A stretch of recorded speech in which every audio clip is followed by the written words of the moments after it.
Greetings, everyone. I'm Lucky Tremendous, and thanks for joining me again on my review show for episode 2 of Lucky T Talks Television. Today, we're going to be discussing the second episode of the hit AMC drama The Walking Dead, continuing from last time's episode talking about episode 1. Today, we're talking about episode 2 of season 1, Guts. Without further ado, let's get into the discussion. Sheriff Deputy Rick Grimes is able to escape the tank and the swarm of walkers surrounding him in the city of Atlanta with the help of a new friend, Glenn Rhee, portrayed by Steven Yeun. Glenn tells him to just make a run for it and decides to openly shoot at the crowd of walkers, taking many of them out as he finds Glenn in an alley before the two of them escape into the rooftops. I would just like to mention that walkers do a lot of abnormal things in this episode as well that they will never do again in the series proper, like trying to climb the ladder into the rooftops. Glenn and Rick decide to talk about why Glenn saved him and decided that if Glenn was ever in trouble, the person who saved him might help him back. It's definitely a really good sign from Glenn right away. He leads the two of them, Rick and Glenn, to the safety of a department store where Rick meets the other members of Glenn's little scavenging group.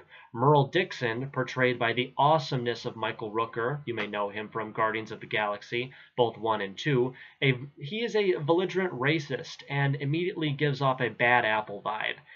We also meet T-Dog, or Theodore Douglas as his birth name, portrayed by Irene Singleton. A black man displayed by Merle's very racist attitude, and it very much shows. When Merle attempts to beat up T-Dog and assert control, while also this episode is, I believe, one of the only instances in the whole series where the N-word is used multiple times, Rick subdues Merle by hitting him in the head with his own rifle and handcuffs him to a pipe on the store's rooftop. We're also introduced to two other characters, including Morales and Jackie, and also another main character opposite Merle is Andrea Harrison, portrayed by Laurie Holden. And she, on the first time of meeting Rick, aims a gun at him and almost blows his head off. Because what happens is, when Rick shot up the entire streets with his 15 bullets, he led every single walker in the area right to the store, trapping them on the inside. Glenn makes contact with the survivors' camp outside the city where, unknown to Rick, Shane and his wife Lori and Carl are safe and sound.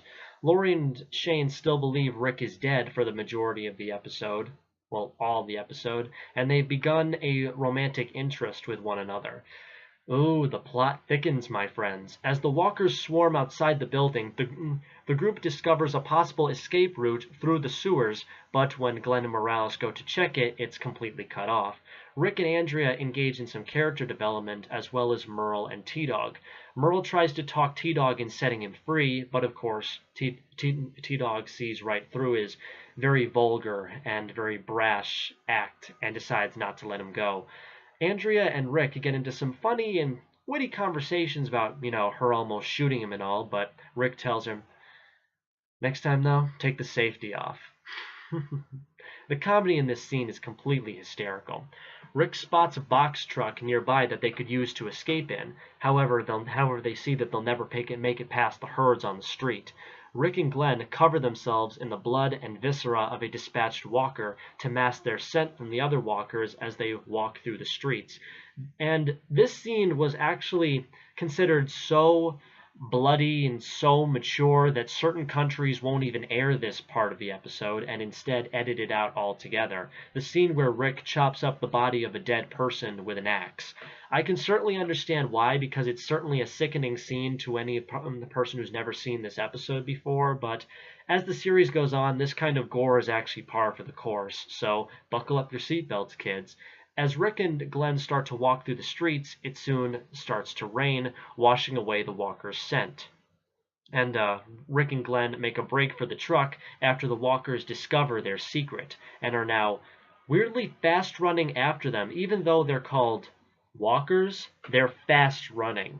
Yeah, it's definitely a kind of off-putting when you see a big fan of the show like myself who's been watching for so long. Oh boy. Eventually, contact is made with the members of the camp, including Dale, Shane, Lori, and Carl, who get the idea that the group is stuck at the department store and there's really no way to save them. We learn that Amy is indeed Andrea's sister. I mean, how could you not? I mean, they're two blonde girls, say they're sisters in the same camp. It's actually made pretty obvious. And of course, when Shane possibly breaks the news to Amy that they're dead, she immediately shrugs him off. Once Glenn and Rick make their way to the construction site to snag the truck, they decide that they have to lure the rest of the walkers away from the department store with a lot of noise. So they decide to steal a beautifully looking Dodge Challenger. Glenn uses the stolen car's alarm to draw the walkers away, while Rick drives the box truck to the department store's cargo doors. While everybody rushes to escape, they forget that Merle is still handcuffed to the piece of pipe and quintessentially leave him to die.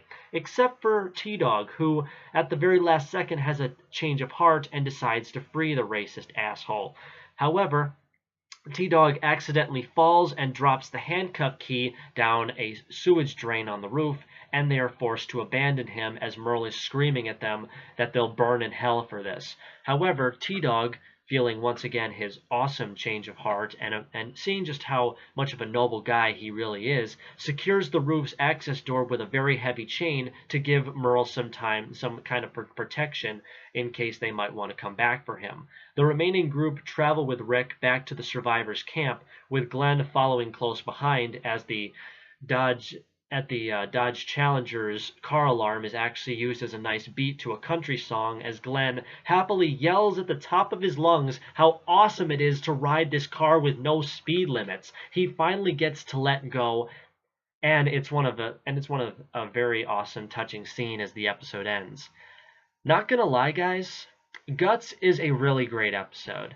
The humor and the character development that we see not only from Rick, but some of the other major characters that have not seen much else besides a few scenes in the last episode is actually really nice. We get to see more of Shane, Lori, Carl, and Dale, and we're also introduced to the very first appearances of Andrea and Merle.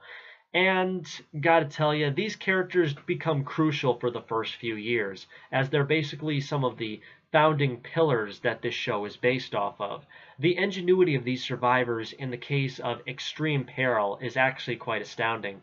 I don't think I would have been this smart if the world had come to an end, but who knows? The human mind is capable of a great many things. A lot of funny stories actually came out of this episode, one specifically involving Merle's Michael Rooker. During the part of the episode where he has the group's sniper rifle and is wasting bullets and attracting more walkers to them, the police of Atlanta actually thought he was an actual sniper and called the FBI. Production had to be shut down for a few days and Rooker was almost arrested, but the grievance was all brought away soon enough. I mean, it was actually quite funny, to say the least. It's stuff like that that really add the awesomeness to this show.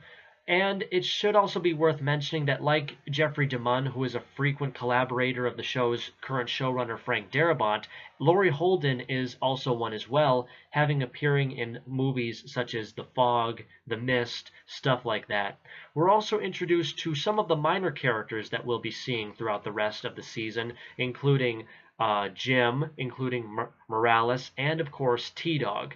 T-Dog becomes like the most important minor character for the first few seasons, as he's the only minor character that sticks around for the longest gosh darn time. And I definitely look forward to seeing the stories of these people continue as the season goes on. What will happen to Merle now that he's stuck on an abandoned rooftop? What's going to happen when Rick gets back to the camp and sees that his wife is shacked up with his best friend? Or maybe they'll keep it hidden. And besides, what's going to lie in store for our awesome survivors in episode 3 of this series? Well, you'll have to come back to my review show to find out, or watch the episode for yourself. Anyway, guys, this was episode 2 of The Walking Dead Season 1. Like I said, a really great episode and a very well done part on the ways of the showrunners. They're really tackling this series, with the comic book in mind and the potential this has for a television series very well. When I first watched it, I immediately was filled with excitement and suspense. This is what a good show needs in order to attract an audience of the size by the millions that this show was receiving. It's a really great episode, and I really hope that you guys continue to watch this series with me so I can tell you guys all about how much I love The Walking Dead, and maybe the show will get some new fans as a result. Anyway, my friends, this was episode 2 of my awesome television review series, Lucky T Talks. If you guys want to see more reviews done by me in the future, be sure to like, comment, share, and subscribe this video, and be sure to come back for more videos in the coming days. As always, I'm Lucky Tremendous, and I will see you all beautiful people next time. Peace!